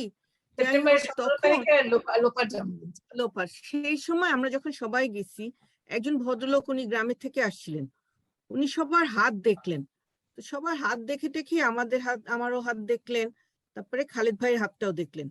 খালেদ ভাইয়ের হাতটা দেখে অনেকক্ষণ ধরে ওনারটা দেখলেন, অনেকক্ষণ ধরে দেখলেন, তারপরে বললেন কি যে একটা খুব একটা কঠিন একটা বিপদ আছে, এটা যদি আপনি সামলে উঠতে পারেন তাহলে আপনার অনেক ভালো হবে, তা না হলে আর কিছু বলেন নাই, বলছি যে অনেক বিপদ একটা আছে। তো হাত দেখাতে তো আর বিশ্বাস করি না, তবুও কোইন্সিডেন্সটা মনে হয় যে সত্যি সত্যি তারটা পরে চলে গেল সেপ্টেম্বর আর অক্টোবরের 5 তারিখ, এটা বললাম কত আমার মনে হয় সেদিন ওদের মেয়ে 17 তারিখে লোপার জন্মদিন ছিল আমার মনে আছে। লোপার জন্মদিনেই আমরা সবাই গিয়েছিলাম তাহলে। হ্যাঁ, তো এই কথাটা আমি সব সময় ভাবি যে কি করে ভদ্রলোক বললেন এবং সত্যি হয়ে গেল। এটা তোমাদের মনে আছে নাকি জানি না, আমার তো খুবই মনে আছে। হ্যাঁ, ওই তো একজনের এক একটা কথা মনে থাকে তো। হ্যাঁ, কাহিনী আসছে আমার একটু মনে নেই। আপু এই যে বললে তুমি আমরা হাত দেখা বিশ্বাস করি না, বিশ্বাস জিনিসটা তো আসলে what's normal, what's not, কোন জিনিস proven, কোন জিনিস not, there are all kinds of things that we don't understand. সুতরাং না, কথাটা তো একই কথা, তুমি বিশ্বাস করো আমি করি না, এটাই, এটা তো সবারই আছে। ভদ্রলোক যে আমি আমার কথা বললাম যে আমি বিশ্বাস করি না, কিন্তু কোনো না কোনো একটা কোইন্সিডেন্স তো হবেই, তা নাহলে এরকম করে ভদ্রলোক আমাদের হাত দেখে তো দেখে দিলেন, ওনারটা তো অনেকক্ষণ ধরে দেখলেন, অনেকক্ষণ ধরে, মনে হয় 10-15 মিনিট ধরে খালেদ ভাই হাতটা দেখলেন, তারপরে বললেন এই কথাটা। মনে রাখার মতন তো আর কি ওই বয়সের নাই, ওই বাসার তো মানে লোপারা নিশ্চয়ই ছোট ছিল, লোপার নিশ্চয়ই মনে থাকবে না, যদি জানি না। মৌলি কি বলতে যাচ্ছিলি? খালেদ মামা কয়টার সময় মারা গেছিলেন? দুপুর বেলায় বিকাল বেলায়, আমি বিকাল বেলায় ওই যে ওই সময়টাতে ছিল যে আমরা ভাবতেছি জায়েদ নিচে খেলতেছে, সিরাজ ডাক দিয়ে আনছে, কিন্তু জায়েদ বললো যে বইয়ের ওখান থেকে ও আসতেছিল বিকাল বেলা, কারণ ওই ওরকমের সময় ফোনটা আসলো আমাদের। আপু জানবে, আপু বলো।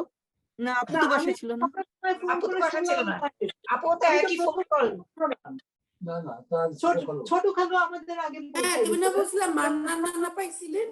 হ্যাঁ, ছোট খালু আমাদের আগে খবর পাইছেন, আমি দরজাটা খুললে ছোট খালু বললো ইজ গন। হ্যাঁ, তারপর আমি ঢুকলাম, তখনও আর কেউ এসে হাজির হয়নি, আম্মা কোথায় আমরা জানি না, জাহেদ কোথায় আমরা জানি না। ওই দিন বাসায় কেউ ছিল না? না, আমি জানি যে জাহেদ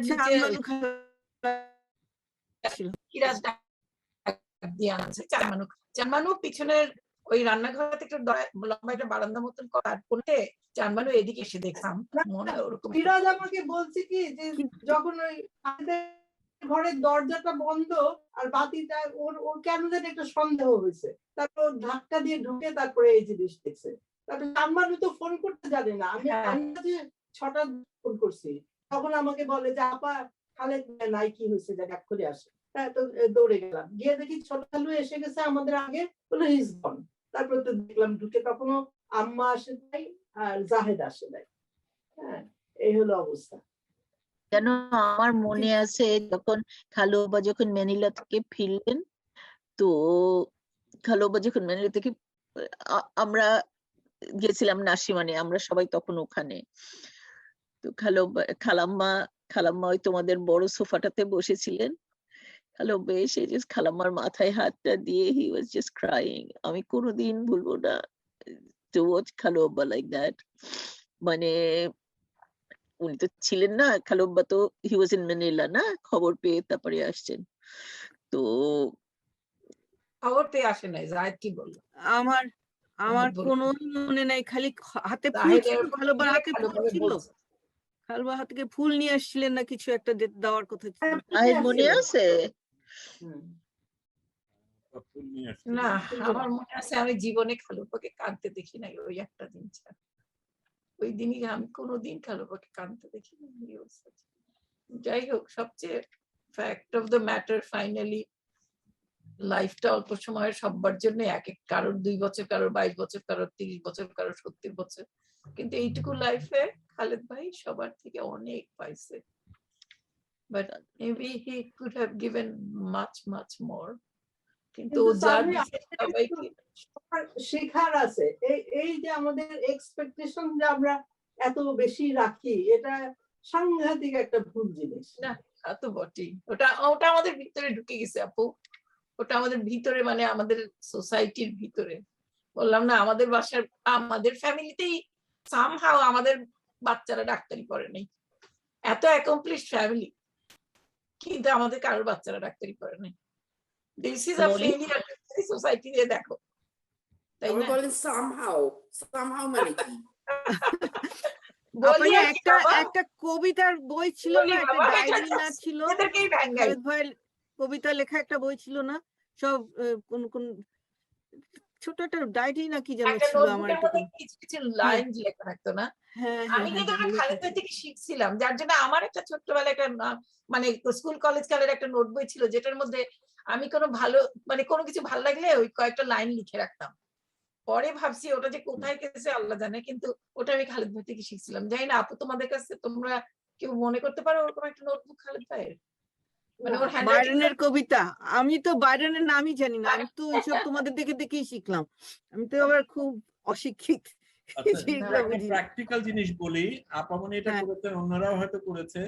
আমরা যদি পুরনো ছবি খুঁজে পাই, সেগুলি যদি সব পাঠাই, তাহলে একটা সব ছবি হারায় গেছে, সব ছবি হারায় গেছে। আমার আব্বার বাক্স ভর্তি অনেক ছবি। আপু তো স্ক্যান করছে সব, এখন তো ওগুলো সবার সব আমাদের অ্যালবামের ছোটবেলা ছিল। আমাদের পারিবারিক ছবিগুলি যদি আমরা সংগ্রহ করি, আমার মনে হয় সেটাতেও অনেক কিছু করা যাবে। মানে আমি কেন বলতেছি, নুরুল খালাম্মার ছবিগুলা কারোর কাছে আছে, যদি ওদের কারোর কাছে থাকে, ওখানে থাকবে খালেদ ভাই, সেটাই আমি ভাবতেছি, তাই না? আপু বুলু খালাম্মা তোমাদের সাথে খালেদ ভাই ওই সময়টাতে একটু ছবি তুলতো ওই গ্রুপের মধ্যে, যদি, কারণ বুলু খালাম্মা তো রান্না বাড়া করতো, ওই যে খালেদ ভাই তো মজার খাবারের জায়গাতে তো খালেদ ভাই থাকতো, ওই জন্য আমি ধরে নিচ্ছি সবাই খালেদ ভাই বুলু খালাম্মার রান্না করা অনুষ্ঠানের না দেখলাম না তো, কিন্তু না রেনুমা তোমাকে দেখে খুব ভালো লাগছে। আপামনি এসে মানে এই ছবি জোগাড় করার একটা তো বুলু খালাম্মা হতেই পারে, কিন্তু তার বাইরে আর কি আছে? আমার মনে হয় এটা একটু আমরা খোঁজ করি কার কাছে থাকতে পারে সেই সময়কার ছবি। আমার মনে হয় তবে আমি সব কালেক্ট করে ফেলছি যত আছে আর কি। আচ্ছা, খালেদ ভাই বন্ধুদের কাছেও আমি লিখবো, কারণ একটা ছবি পাঠিয়ে এই ছবিটার কথা বললেন যে সবাই সাদা কাপড় পরা, খালেদ ভাই শুধু অন্য রঙের কাপড় পরা, কালো রঙের, ওইটা তো উনি ইমেলে পাঠিয়ে দিয়েছেন মামা, ওটা আমিও দেখছি। ওটা আছে। আর অন্যগুলি আমরা সব যদি একসাথে করি তাহলে, কারণ আমাদের একটা ফ্যামিলি আর্কাইভস তৈরি করার কথা ভাবছি, সেটার জন্য কাজে লাগবে। আমার আর দুই একটা ছোট ছোট ছবি আছে খালেদ, বেশিরভাগ আমি নিয়ে ফেলছি এখানে, আর একটা ছোট ছোট আছে। আসমি তোমার কয়টা বাজে? আমার 3টা বাজে না কয়টা জানি বাজে, দেখি তো। হ্যাঁ আমার 3টা বেজে গেছে। তোমার মোশাররফ ভাই বলতেছি কি, এখন তো শুরু হচ্ছে, তো তুমি কি বলে কি জানি তাহাজ্জুদের নামাজ পড়ে তারপরে ঘুমাতে পারবা, তার মানে তো 3টা বাজে। ঠিক কথা। আমাদের একজনের থেকে কিন্তু আমরা কিছু শুনি নাই। দুলা ভাই কিছু বলবেন? দুলা ভাইকে আরাম করে বসতে দাও, না একটু বলো না দুলা ভাই, শুনি।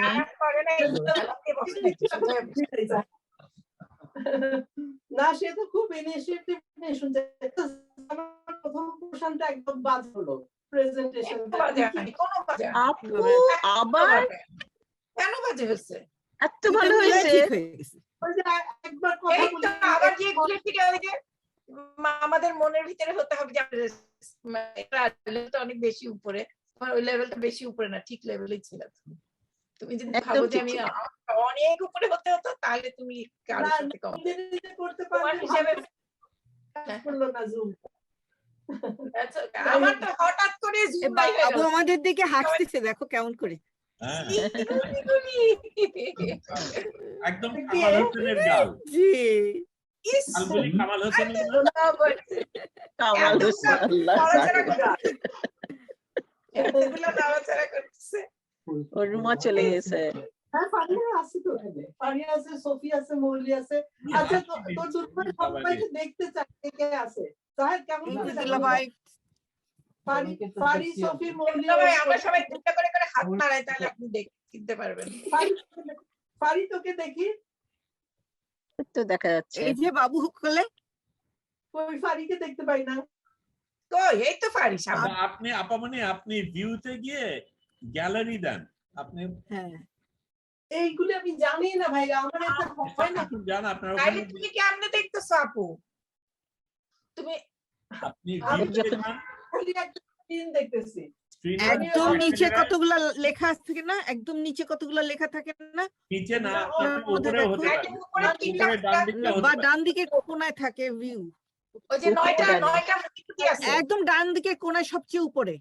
হ্যাঁ ভিউ একটা ছোট ছোট ফোঁটা ফোঁটা আলা, ওটাকে তুমি যদি ফোঁটা দাও আচ্ছা গ্যালারি, তখন ওখানে গ্যালারি গ্যালারি একটা আছে। দেখতে পাইছি।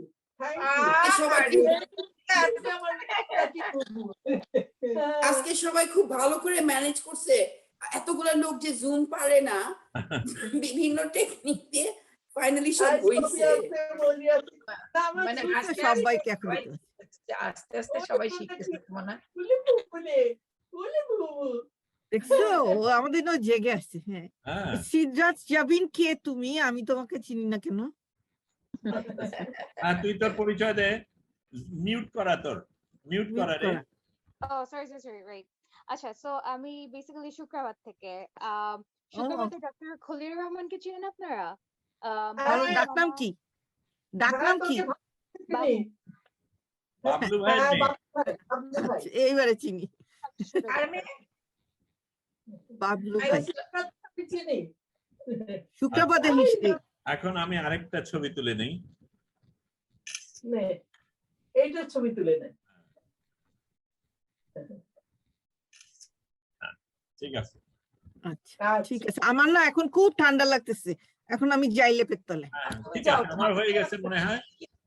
খোদা হাফেজ। খোদা হাফেজ। এখন আবার খোদা হাফেজ সবাইকে। খোদা হাফেজ সবাইকে। খোদা হাফেজ। আবার দেখা হবে ইনশাআল্লাহ। দুলা ভাই খোদা হাফেজ। দুলা ভাই খোদা হাফেজ। খোদা হাফেজ। খোদা হাফেজ। খোদা হাফেজ। সবাইকে নাম ধরে দেয় না, জাহেদ, রেনুমা, আমি, দুলা ভাই, আপু, পানি, হোলি। Thank you.